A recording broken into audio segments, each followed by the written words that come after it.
Isya dengan satu adzan, dua iqamah. Kemudian beliau tidur sampai subuh. Kemudian beliau salat subuh.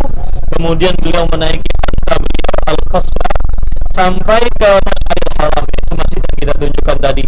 Kemudian menghadap kiblat, kemudian berdoa, bertakbir, bertalbiyah sampai matahari benar-benar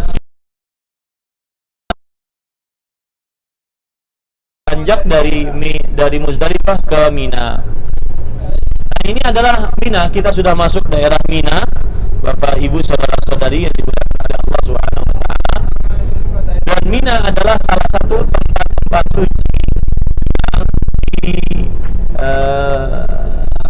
didiami oleh saat mereka beribadah haji. Mina adalah daerah yang paling dekat dengan Masjidil Haram dibandingkan Muzdalifah dan Arafah. Dan Mina terletak di sisi timur dari Masjidil Haram, dan jauh antara Mina dengan Masjidil Haram sekitar 4 km. Dan Bapak Ibu saudara-saudari yang dimuliakan oleh Allah Subhanahu wa taala, Mina dari Jumratul Aqabah kepada Wadi Muhassir. Lihat biar jamaah pada lihat. Batasan dari Mina adalah dari Jamratul Aqabah sampai kepada Lembah Muhassir, yang mana panjangnya Mina sekitar 3 km saja, 3,5 km saja. Sedangkan luasnya sekitar 6,35 km persegi. Baik, yang berkaitan dengan haji, yaitu orang-orang yang menunaikan ibadah haji pada malam ke-9 Zulhijjah, yaitu hari Tarwiyah, kemudian malamnya mereka bermalam di sini. Ya, nanti akan terlihat bagaimana tenda-tenda yang ada di Mina. Mereka akan bermalam di sini.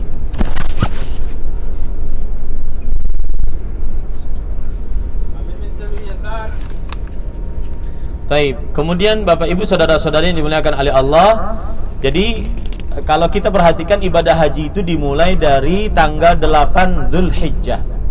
Tanggal 8 Zulhijjah.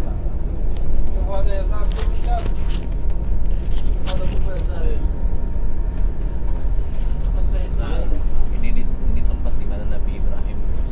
Taib, yang kiri ini dikatakan itu ada di kiri kita. Nah, itu yang Iya. ada kayak kubah gitu. Iya. Itu ada kubah kecil di kiri kita. Diriwayatkan bahwasanya disitulah Nabi Ibrahim alaihi salam melakukan penyembelihan atas Nabi Ismail alaihi salam. Kemudian setelah itu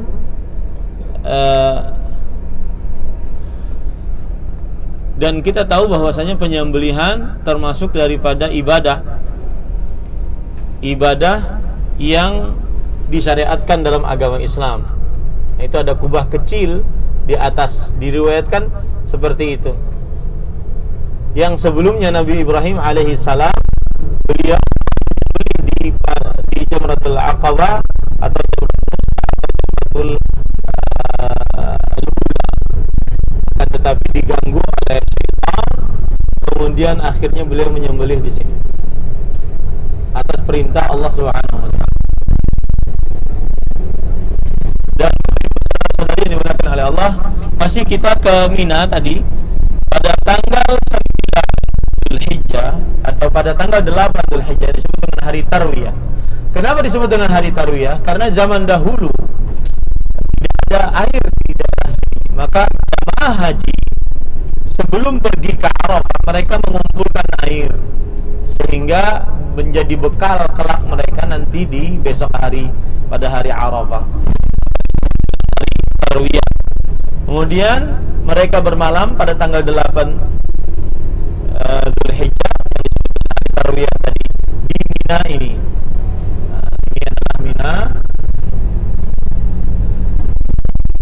Malam mengerjakan sholat zuhur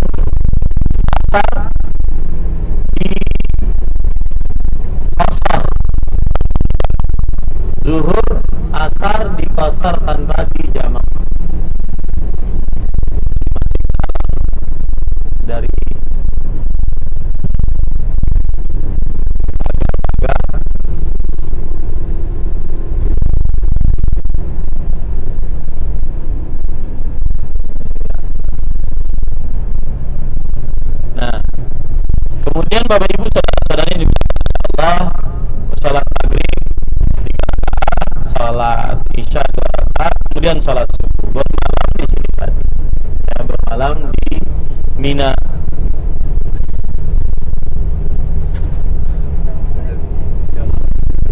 Dan ini jamarat sudah lewat belum? Jamarat belum. Ini masih daerah Mina, begitulah seperti daerah Mina. Di Mina ada disebut dengan Masjidil Khaif. Ini lihat sini, Masjidil Khaif. Masjidil Khaif ini adalah dekat dengan Jamratus Sughra atau Jamratul Ula, dan dia di kaki gunung Sabeh, dan dia masjid yang sangat bersejarah. Nabi Muhammad SAW dan para nabi sebelum beliau salat di dalamnya. Para khulafa ar-rasyidin sangat memperhatikan masjid ini. Dan masjid ini sekarang luasnya sekitar 43.000 meter persegi dan bisa menampung 35.000 orang salat di dalamnya. Dan masjid ini mempunyai 4 menara, kemudian tingginya sekitar 45 meter. Nah, di depan situ ini, di depan situ itu adalah tempat jamarat, yang tentunya kalau jamaah haji mereka melakukan jamarat dan 3 kali jamarat, jamratul sughra, jamratul wusta, dan jamratul aqabah. Nah, ini beberapa tempat-tempat yang didatangi dan dilakukan oleh orang-orang yang melakukan ibadah haji.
Baik, ini perkemahan yang ada atau tenda yang ada di Mina.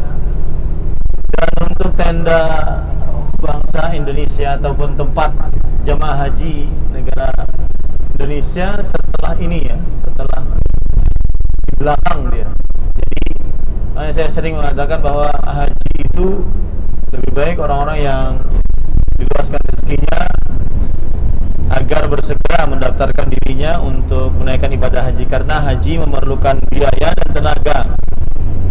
Kalau orang tua maka sangat sulit untuk menaikkan ibadah haji karena lapangan yang memerlukan tenaga, sehingga kita harus kuat berjalan, karena alat transportasi yang paling bermanfaat dan sangat bisa digunakan saat ibadah haji adalah kaki.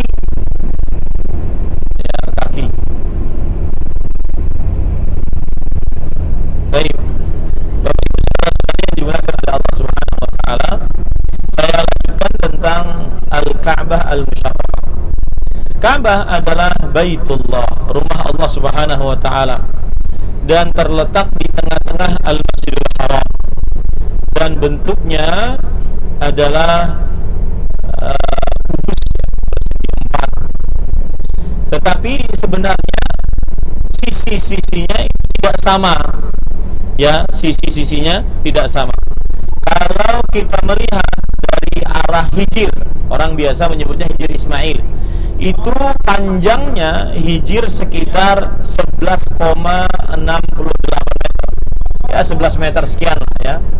Kemudian antara rukun Syami dengan rukun Yamani, rukun Syami itu adalah rukun yang ada di hijir, kemudian rukun Yamani itu sekitar 9,90 meter. Kemudian antara rukun salah saya di pintu Ka'bah, kita melihat ya, pintu Ka'bah itu sisinya sekitar 11 meter gitu ya, 11 meter. Kemudian hijir sekitar berhadapan langsung dengan Hajar Aswad, itu adalah baratnya. Kemudian rukun Yamani itu adalah selatannya. Kemudian rukun Iraqi namanya, di hadapan rukun Yamani itu adalah sisi utaranya.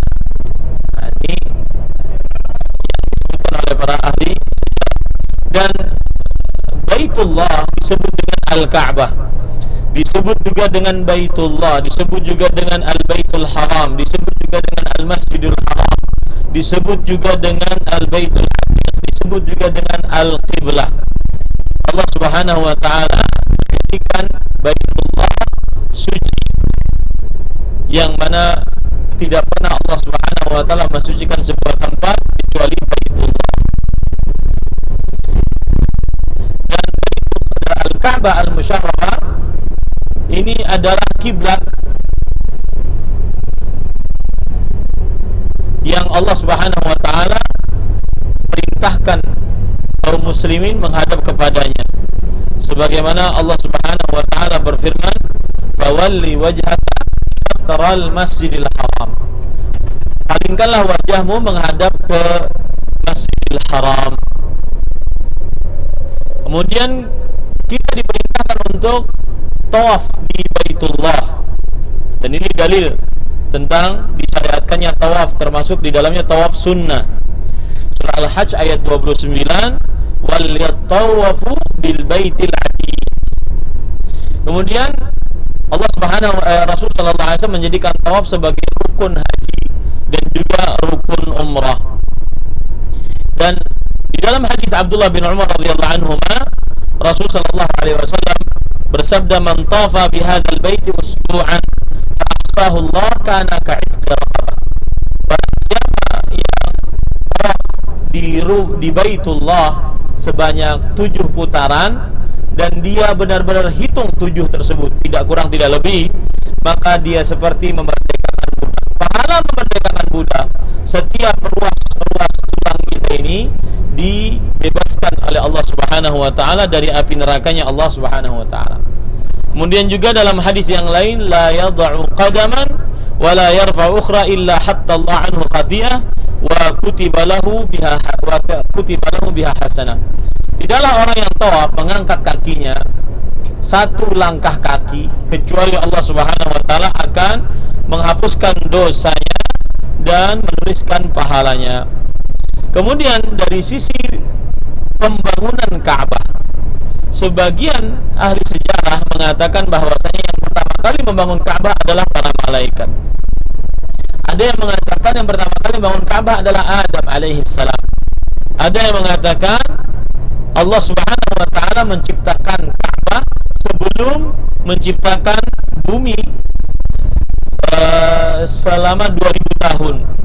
Ya, selama 2000 tahun. Kemudian Allah Subhanahu wa taala simpan bangunan tersebut di dalam bumi yang pada akhirnya dikeluarkan oleh Allah Subhanahu wa taala. Akan tetapi riwayat yang sahih bahwasanya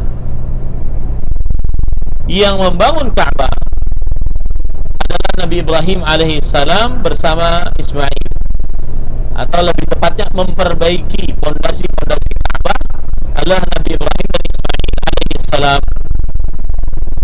Kemudian setelah itu diperbaiki lagi oleh suku Quraisy. Kemudian setelah itu diperbaiki lagi oleh Abdullah bin Zubair radhiyallahu anhuma. Kemudian setelah itu diperbaiki lagi oleh Al-Hajjaj bin Yusuf Al-Thaqafi. Kemudian diperbaiki lagi oleh Kesultanan Turki Utsmani Murad Khan Al-Utsmani. Dan pada Nabi Ibrahim alaihissalam, bangunan Ka'bah itu persegi 4, persegi panjang ya maksud saya. Ya, bangunan Ka'bah persegi panjang. Kemudian pada yang menguasai waktu itu adalah suku Quraisy. Di samping kanan kita ini ada Jabal Rahmah, Jabal Nur. Ya, Jabal Nur. Di samping kanan kita ada Jabal Nur.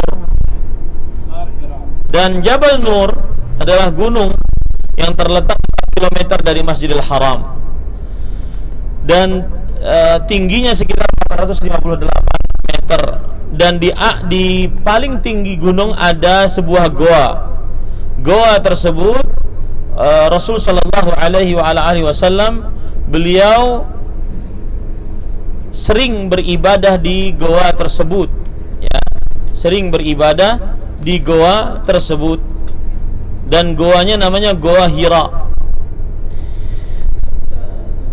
Dan Nabi Muhammad sallallahu alaihi wasallam beribadah beberapa hari di goa tersebut, kemudian nanti turun ke Mekah, kemudian akhirnya sampai mendapatkan wahyu yang pertama, yaitu surat Al-Alaq, Iqra bismi rabbikal ladzi khalaq, yang artinya bacalah wahai Muhammad sallallahu alaihi wasallam dengan namamu yang telah menciptakannya, yang telah menciptakan. Nah, ini adalah Jabal Nur yang di atasnya ada Goa Hira. Jabal Nur yang di atasnya ada Goa Hira. Disitulah Rasul sallallahu alaihi wasallam mendapatkan wahyu pertama kali. Dan tidak disyariatkan salat di dalamnya untuk saat sekarang ini, karena Nabi Muhammad sallallahu alaihi wasallam setelah beliau wafat setelah beliau berhijrah ke kota Madinah, beliau saat berumrah sebanyak 4 kali, berhaji sebanyak 1 kali, tidak pernah mengunjungi lagi tempat tersebut, dan juga para sahabatnya radhiyallahu anhu tidak pernah juga mengunjungi tempat tersebut. Saya juga termasuk yang tidak sepakat sebagian pendakwah membawa jamaahnya ke atas sana. Ya. Baik. Kemudian bangunan Ka'bah yang dibangun oleh suku Quraisy dirubah.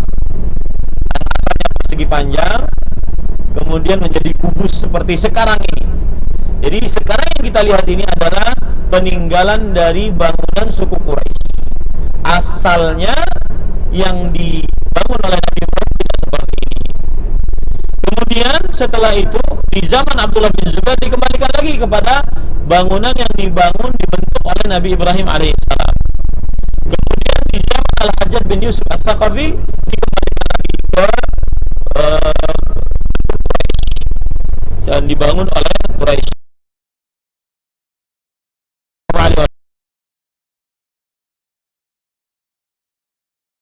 Apa yang dibangun oleh suku Quraisy. Di samping ini adalah kuburan yang ada di Mekah. Nah, beginilah kuburan dari kota Mekah. Tidak ada kubah-kubahnya bagaimana yang ada di sebagian kuburan-kuburan keramat di negeri kita. Kemudian para yang dirahmati oleh Allah Subhanahu wa taala, di dalam Ka'bah ada Al-Hajarul Aswad, batu hitam. Dia adalah batu dari surga, dibawa oleh Jibril alaihissalam turun dari langit ke bumi di zaman Nabi Ibrahim alaihissalam. Lalu diletakkan tadi pada rukun bagian timur, sebagaimana sudah kita sebutkan tadi, dari Ka'bah Al-Musyarrafah. Dan para ikhwah yang dirahmati oleh Allah Subhanahu wa taala, asalnya Hajar Aswad ini adalah sebuah batu satu kesatuan. Akan tetapi karena beberapa kejadian-kejadian, maka tidak tersisa dari Hajar Aswad tersebut kecuali 8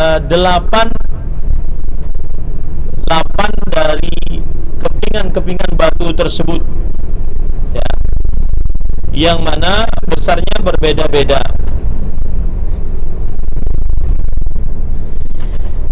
Dan orang-orang Syiah Rafidhah dari kaum Qaramithah, mereka mengambilnya, ya, maka Ka'bah al-Musyarrafah tidak mempunyai Hajar Aswad selama 22 tahun. Kemudian dikembalikan lagi pada tahun 339 Hijriah. Dan yang pertama kali mengikat Hajar Aswad dengan ikatan atau meletakkan Hajar Aswad pada tempat yang terbuat dari perak adalah Abdullah bin Zubair radhiyallahu anhu. Dan yang kita lihat sekarang ini adalah renovasi terakhir dari Hajar Aswad. Tempatnya itu dilakukan oleh Raja Fahad bin Abdul Aziz Al Saud pada tahun 1422. Sekarang kita 1443, berarti sekitar 23 tahun yang lalu baru tempat Hajar Aswad seperti yang kita lihat sekarang ini. Dan ketika Hajar Aswad diturunkan dari surga, maka warnanya putih, lebih putih daripada susu. Kemudian dihitamkan oleh tangan-tangan manusia yang berdosa. Dan Nabi Muhammad SAW menciumnya, dan juga para nabi-nabi alaihimussalatu sebelumnya menciumnya. Maka dianjurkan bagi orang yang bertawaf, ingat ya, bagi orang yang bertawaf. Adapun sengaja mencium tanpa tawaf, maka ini belum ada syariatnya. Bagi orang yang bertawaf, disyariatkan saat mentawaf dia menciumnya, atau mengusapnya dengan tangan kanannya dan menciumnya, atau mengusapnya dengan sesuatu lalu menciumnya, atau memberikan isyarat. Dan termasuk daripada keutamaan Hajar Aswad adalah Rasul sallallahu alaihi wasallam bersabda, "Tamasallahu nurahuma." Allah Subhanahu wa taala menghilangkan cahaya dari rukun tersebut, rukun Hajar Aswad. Kalau seandainya rukun tersebut tidak dihilangkan cahayanya oleh Allah Subhanahu wa taala, maka niscaya dia akan menerangi antara timur dan barat. Hal ini sebagaimana disebutkan dalam hadis Tirmidzi. Kemudian Rasul sallallahu alaihi wasallam bersabda juga bahwa Hajar Aswad, siapa yang mengusapnya maka dia akan menjadi saksi yang sebagai penolong bagi yang mengusapnya. Lahu ainani yusiru bihima wa lisan yantiqu bihima yashhadu ala man istalam.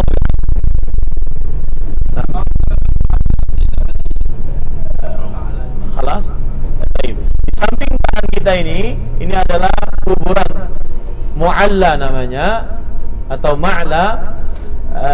Ini adalah kuburannya Khadijah radhiyallahu anha wa ardhaha. Kuburannya Khadijah radhiyallahu anha wa ardhaha. Dan kuburan Mu'alla adalah kuburan utama untuk penduduk kota Mekah semenjak zaman Nabi Muhammad SAW. Terletak di daerah Hujun, sekitar utara dari Masjid dan di depan kita ada namanya Masjidul Jin. Samping kanan kita Masjid Jin, terletak di selatan timurnya kuburan Mu'alla dan 900 meter dari Masjidil Haram sisi utaranya. Dan dinamakan Masjid Jin karena Nabi Muhammad SAW ketika bertemu dengan bangsa jin, maka beliau menggaris sebuah garis untuk Abdullah bin Mas'ud. Kemudian beliau berkata, la tabrahanna khattak, jangan engkau melewati garis ini. Dan ini juga masjid disebut dengan Masjidil Haras karena orang yang menjaga senantiasa tawaf di Ka'bah, ya. Kemudian masjid ini terkenal sebelum pertengahan awal dari abad ketiga Hijriyah, dan kemudian dibangun kembali oleh Raja Fahad pada tahun 1421 Hijriyah. Kembali lagi kita ke Ka'bah tadi. Para ikhwan yang dirahmati oleh Allah Subhanahu wa taala,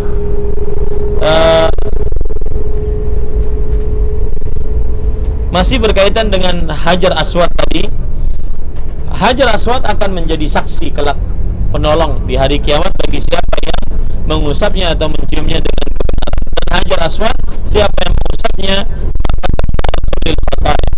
menghapuskan dosa-dosa. Pada Ka'bah ada rukun Yamani, dan rukun Yamani adalah bagian selatan dari Ka'bah Al-Musyarrafah, dan dia termasuk dari pondasi-pondasi yang dibangun oleh Nabi Ibrahim alaihi salam. Nabi Muhammad SAW senantiasa mengusap rukun Yamani, ya, mengusap rukun Yamani dan rukun Hajar Aswad. Dan Rasulullah SAW mengatakan bahwa mengusap rukun Hajar Aswad dan rukun Yamani termasuk dari menghapuskan dosa-dosa. Kemudian ada tempat juga pada Ka'bah, yaitu Al-Multazam. Multazam adalah sebuah tempat yang disyariatkan kita beriltizam. Iltizam artinya meletakkan dada dan perut kita, terutama yang punya ke depan sedikit, ya, meletakkan dada dan perut kita di dindingan Ka'bah tersebut. Tapi batasannya mana? Yaitu antara pintu Ka'bah dengan Hajar Aswad. Jadi bukan di bawah pintu, ya, tetapi antara pintu Ka'bah dengan Hajar Aswad. Itulah yang disebut dengan sisi multazam. Dan disebutkan itu oleh Imam Al-Baihaqi, ma baina rukni wal babi yud'a multazam. Antara rukun Hajar Aswad dengan pintu Ka'bah disebut dengan multazam. La yalzamu ma bainahuma ahadun yas'alullah syai'an illa a'tahu iyyah. Tidaklah seorang beriltizam, menempelkan dadanya, wajahnya di situ, kemudian dia memohon kepada Allah, melainkan Allah Subhanahu wa taala akan mengabulkan permohonannya. Kemudian ada lagi permasalahan yang disebut dengan al-mizab. Mizab adalah pancuran yang ada, pancuran apa ya namanya? Pancoran dari Ka'bah, dari emas. Talang hujan itu, ya, talang air hujan. Ngomong-ngomong, saya pernah waktu hujan di Mekah, kemudian saya berada di Hijr, kemudian saya minum dari air turunan dari talang tersebut. Ya, tidak ada istimewa. Maksudnya itu talang yang ada di dalam Ka'bah, ya. Baik, para ikhwan yang dirahmati oleh Allah Subhanahu wa taala, yang pertama kali meletakkannya adalah suku Quraisy. Ya, suku Quraisy. Ketika suku Quraisy membangun atap Ka'bah pertama kali pada tahun ke-5 sebelum Nabi Muhammad SAW diutus menjadi nabi dan rasul. Ya. Kemudian setelah itu berarti ini menunjukkan Ka'bah tidak ada atap. Nah, gitu. Jadi tahun sebelum Nabi Muhammad SAW diutus menjadi nabi dan rasul, baru diatapi oleh orang-orang Quraisy. Baru setelah itu diletakkan juga talangan air hujan, ya. Dan asalnya berasal dari terbuat dari kayu, ya. Di zaman Al-Walid bin Abdul Malik, seorang khalifah dari Daulah Umayyah, pada tahun 91 Hijriah, yang waktu itu gubernur Mekahnya adalah Khalid bin Abdullah Al-Qasri, beliau mengganti talangan tersebut, dibuat dari emas talangannya. Dan pada tahun 1273 Hijriah, Sultan Abdul Majid Khan dari kerajaan Turki Utsmani mengirim emas, ya, untuk melebihkan lagi dari talangan tersebut. Artinya membesarkan lagi talangan tersebut. Dan pada zaman Raja Fahad bin Abdul Aziz Al Saud pada tahun 1417 Hijriah, maka diganti talangan tersebut dengan emas murni yang mana panjangnya 2 meter. Oh, Masya Allah, itu emas murni itu, ya. Panjangnya 2 meter. Taib. Kemudian Bapak Ibu saudara-saudari yang dimuliakan oleh Allah, adapun kelambu Ka'bah, ya, kelambu Ka'bah. Kelambu Ka'bah asalnya setiap khalifah, pergantian khalifah maka meletakkan kelambu, dan kelambu sebelumnya tidak diambil, jadi ditimpa begitu, satu kelambu, dua kelambu ditimpa seperti itu ya, sampai akhirnya di zaman kerajaan Raja Fahad bin Abdul Aziz Al Saud, beliau membuat pabrik kelambu untuk Ka'bah secara khusus, dan sampai sekarang ini. Jadi subhanallah ya, rahimahullah Raja Fahad bin Abdul Aziz, banyak sekali jasa-jasanya kalau kita lihat dari kota Mekah dan kota Madinah. Mudah-mudahan Allah Subhanahu wa taala mengampuni beliau.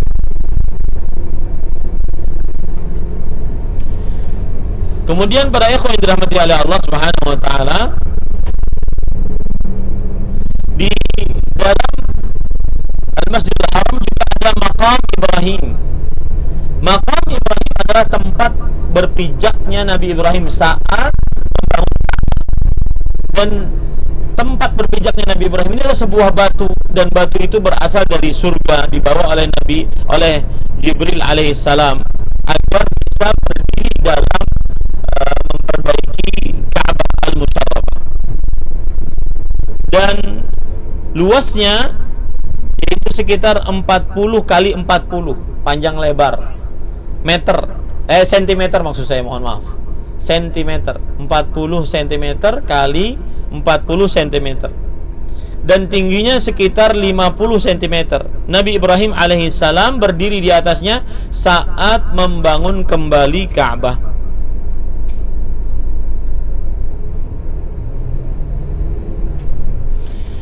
Dan asalnya para ikhwan yang dirahmati oleh Allah Subhanahu wa taala, Maqam Ibrahim itu nempel dengan Ka'bah, karena kan Nabi Ibrahim alaihissalam beliau yang memperbaiki bangunan-bangunan kembali, pondasi-pondasi kembali Ka'bah tersebut. Maka otomatis tidak jauh dari Ka'bah. Ya.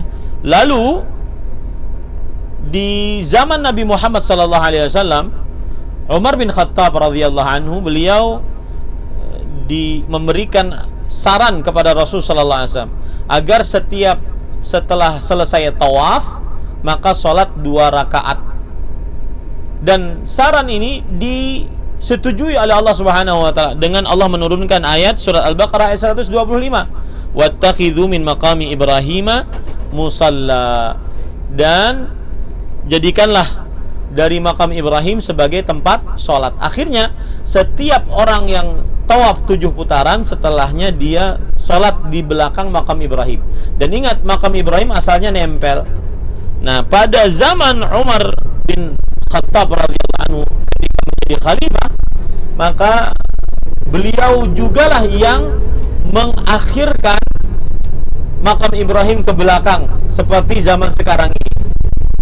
Ya, karena Allah Subhanahu wa taala mendahulukan orang yang tawaf dibandingkan yang lain. Lit-ta'ifina wal-'akifina wal-'akifina wal-'akifin. Untuk orang-orang yang tawaf dan orang-orang yang beriktikaf. Nah, ini menunjukkan bahwasanya tawaf lebih didahulukan dibandingkan orang yang salat.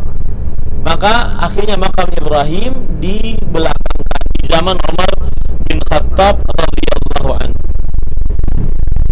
Kemudian di dalam Ka'bah juga ada hijir. Orang biasa menyebutnya hijir Ismail. Ini adalah sisi utara dari Ka'bah al-Musharrafah.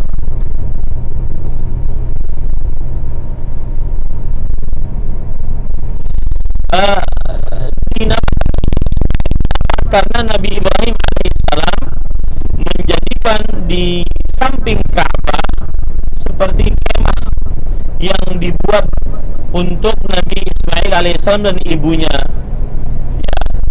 yaitu Hajar. Tapi ada lagi yang mengatakan bahwasanya tidak sampai riwayat tersebut, dan tidak benar riwayat tersebut. masyhur disebut sebagai Hijr Ismail atau disebut sebagai Hijr saja. Dan siapa yang sholat di dalam hijr tersebut berarti dia sudah sholat di dalam Ka'bah. Akan tetapi saya tidak tahu juga, mungkin karena pandemi COVID-19 ini maka banyak yang ditutup dari tempat-tempat tersebut ya. Baik, alhamdulillah sampai sudah kita di hotel kembali.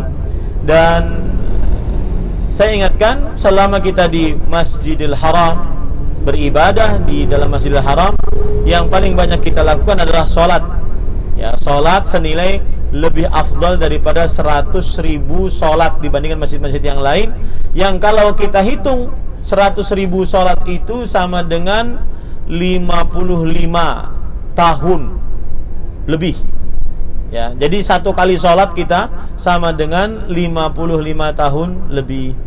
Maka perbanyaklah sholat. Apalagi kita di zaman sekarang sangat terbatas untuk akses tawaf di piringan Ka'bah, karena mungkin perhitungan macam-macam dari Dewan Kemakmuran Masjidil Haram, kita juga tidak mengetahui dengan pastinya. Maka Bapak Ibu, saudara-saudari yang dimuliakan oleh Allah, kita sangat-sangat memiliki pilihan, yaitu memperbanyak sholat dibandingkan memperbanyak tawaf. Karena tawaf kalau di lantai 1 itu memerlukan 1 jam, 30 menit ya, dan lumayan itu ya. Tapi tadi ada Pak Dr. Denny bilang pakai skuter di atas lantai 3 nyewa 57 atau 58 real bisa 30 menit ya di lantai 3. Ini mungkin cara yang lain bisa kita lakukan untuk memperbanyak tawaf. Akan tetapi sholat lebih menjadi pilihan untuk saat sekarang ini ya. Karena kita tahu juga kenapa dibatasi untuk orang yang tawaf di piringan Ka'bah.